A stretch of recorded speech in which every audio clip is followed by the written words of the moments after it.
welcome to Crochet Every Day with Judy. We are reading again from Little Women, and we're starting with chapter 18. Beth did have the fever and was much sicker than anyone but Hannah and the doctor suspected. The girls knew nothing about illness, and Mr. Lawrence was not allowed to see her, so Hannah did everything all her own way, and busy Dr. Banks did his best, but left a good deal to the excellent nurse. Meg stayed at home, lest she should infect the Kings, and kept house, feeling very anxious and a little guilty when she wrote letters in which no mention was made of Beth's illness. She could not think it right to deceive her mother, but she had been bidden to mind Hannah, and Hannah wouldn't hear of Mrs. March being told, and worried for just such a trifle. Jo devoted herself to Beth day and night, not a hard task, for Beth was very patient, and bore her pain uncomplainingly as long as she could control herself. But there came a time when, during the fever fits, she began to talk in a hoarse, broken voice, to play on the coverlet as if on her beloved little piano, and try to sing with a throat so swollen that there was no music left. A time when she did not know the familiar faces round her, but addressed them by wrong names and called imploringly for her mother. A letter from Washington added to their trouble, for Mr. March had had a relapse and could not think of coming home for a long while. Everyone missed Beth. The milkman, baker, grocer, and butcher inquired how she did. Poor Mrs. Hummel came to beg pardon for her thoughtlessness, and to get a shroud for Minna.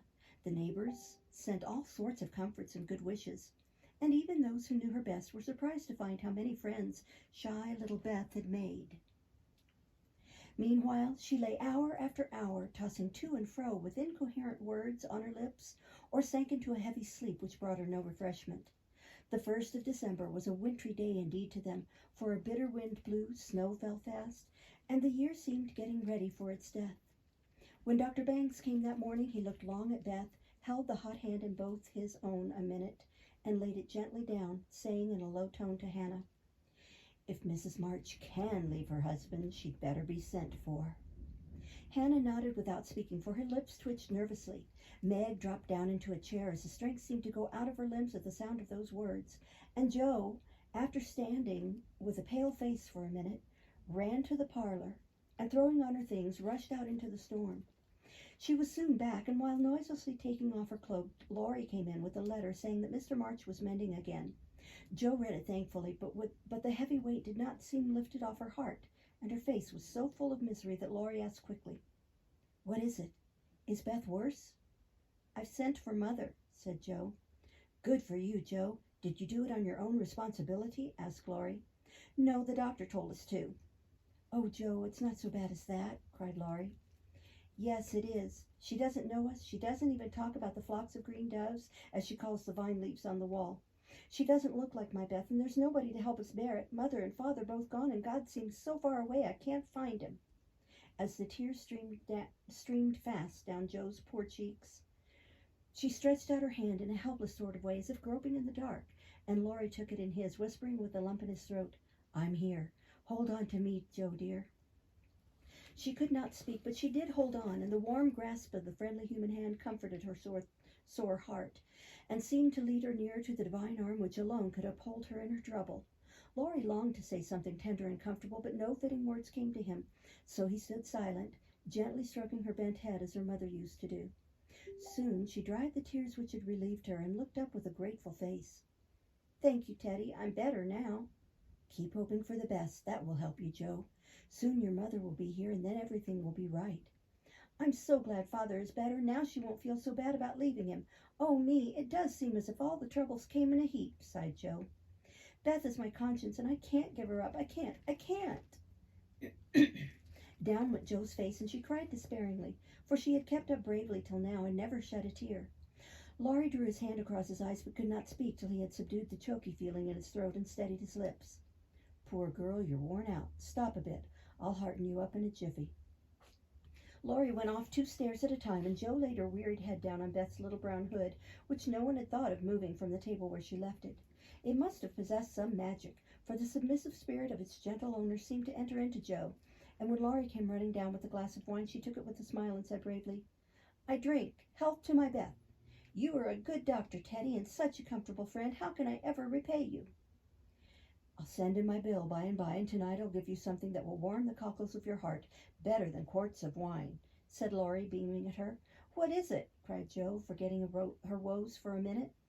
"I telegraphed to your mother yesterday, and Brooke answered she'd come at once, and she'll be here tonight, and everything will be all right. Aren't you glad I did it?" Laurie spoke very fast and turned red and excited all in a minute, for he had kept his plot a secret for fear of disappointing the girls or harming Beth.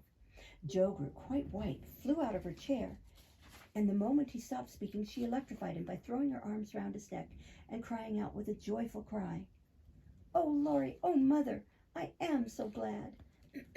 Laurie, though decidedly amazed, behaved with great presence of mind.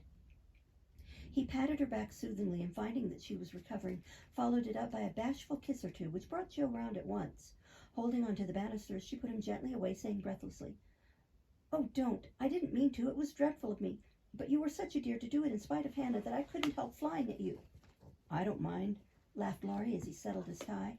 Excuse me. "You see, I got fidgety, and so did Grandpa. We thought Hannah was overdoing the authority business, and your mother ought to know. She'd never forgive us if anything happened, you know. So I got Grandpa to say it was high time we did something, and off I pelted to the office yesterday, for the doctor looked sober. Your mother will come, I know, and the late train is in at 2 a.m. I shall go for her." "Laurie, you're an angel. How shall I ever thank you?" Every time the girls met, their pale faces broke into smiles as they hugged one another, whispering encouragingly, "Mother's coming, dear. Mother's coming." Everyone rejoiced but Beth. She lay in that heavy stupor, alike unconscious of hope and joy, doubt and danger. The doctor had been in to say that some change, for better or worse, would probably take place about midnight, at which time he would return. The girls never forgot that night, for no sleep came to them as they kept their watch with that dreadful sense of powerlessness which comes to us in hours like those. The house was still as death, and nothing but the wailing of the wind broke the deep hush. It was past 2 when Jo, who stood at the window thinking how dreary the world looked in its winding sheet of snow, heard a movement by the bed, and turning quickly, saw Meg kneeling before their mother's easy chair with her face hidden. A dreadful fear passed coldly over Jo as she thought, "Beth is dead, and Meg is afraid to tell me." She was back at her post in an instant, and to her excited eyes a great change seemed to have taken place. The fever flush and the look of pain were gone, and the beloved little face looked pale and peaceful in its utter repose.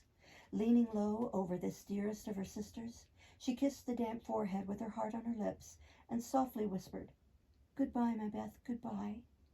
Hannah hurried to the bed, looked at Beth, felt her hands, listened at her lips, and then throwing her apron over her head, sat down to rock to and fro, exclaiming under her breath, "The fever's turned, she's sleeping natural, her skin's damp and she breathes easy, praise be given, oh my goodness me."